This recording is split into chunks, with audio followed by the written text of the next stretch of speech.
이 세상은 시뮬레이션인가에 대하여. 요즘 AI 기술이 놀라운 속도로 발달하고 있다. 인간의 감정까지도 흉내낸다는 것은 실제 인간의 감정과 같은 것은 아니지만 수집된 정보에 의하여 감정이라는 알고리즘을 AI가 스스로 표현할 수 있다는 것이다. 과학의 발달은 인류에게는 도움이 되지만 제어 장치가 고장나면 누구도 안전을 보장하지 못하게 된다. 즉, 과학은 살상용 그리고 감시용 등 통제의 수단으로 악이용될 가능성이 크다.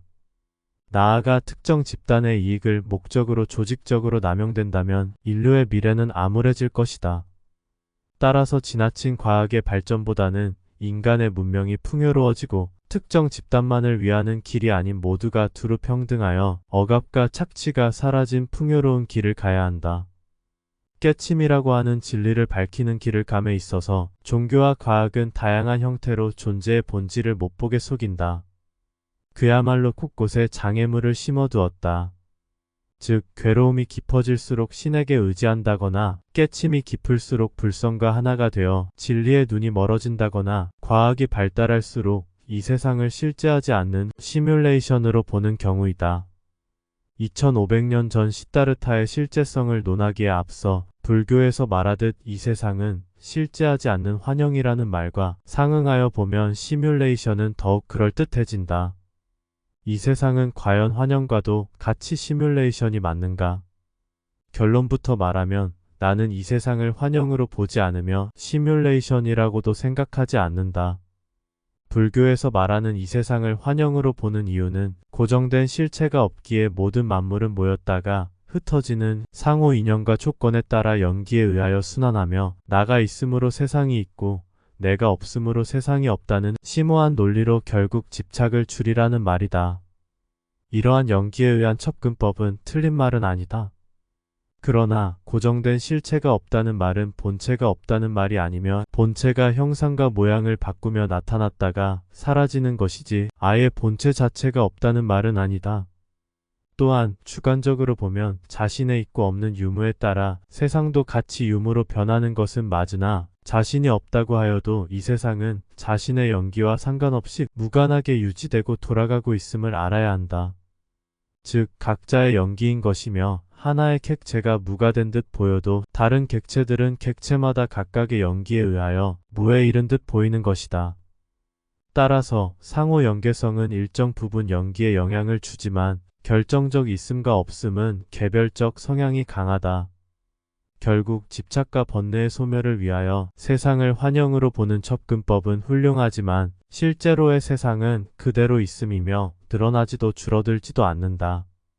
과학은 일단 가설을 세우고 그것을 증명하게 되는데 일부 특정 상황에서만 적용되고 모든 상황에 적용되는 경우는 드물다. 즉, 이론적 가설은 100%는 실제가 아닐 수 있다. 과학이라는 종교를 신봉하게 되면 과학에 반드시 배반당할 수 있음을 알아야 한다. 종교 중 제일 지독한 종교가 과학교이다.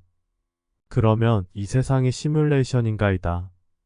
시뮬레이션 하면 영화 매트릭스가 제일 먼저 떠오르는데 만약 인류가 세상이 시뮬레이션이라는 결론으로 살아간다면 실제하지 않는 환영과도 같은 세상에서 악한 사람은 더욱 악해지고 선한 사람은 선을 포기하고 악의 길로 접어들 가능성이 크다.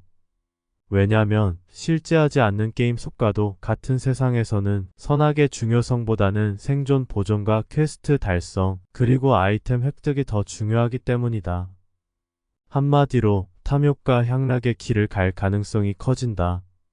물론 그 게임의 목표가 선악이 궁극의 퀘스트라면 선악의 분별은 중요해질 것이다. 그러나 악을 버리고 선의 길을 가는 것은 선이 최고의 목표이기에 선의 길을 가는 것이 아니고 살아가면서 자연스럽게 점차로 선해지는 것이다. 따라서 자신을 게임 속 인물이라거나 시뮬레이션 속에 있다거나 홀로그램 속에서 삶을 살아간다고 생각하면 안 된다. 100번 양보하여 이 세상을 시뮬레이션이라고 치면 자신을 비워버리는 깨침의 길을 가는 사람을 버그로 부르기도 하는데 그들은 버그가 아닌 유저가 각성한 것으로 볼 수 있다. 결국 실존하는 현실을 바탕으로 하여 진리를 찾아야 한다. 존재에 대한 탐구의 길은 최고 난도의 길이기에 다양한 함정이 놓여 있지만 스스로 지혜와 직관을 길러서 함정을 피할 수 있어야 한다. 여담으로 거울을 지나치게 보는 것은 좋지 못하며 나아가 거울을 보며 하는 참선은 바르지 못하다. 상을 잊기 위함인데 상과 대화하는 형국이다.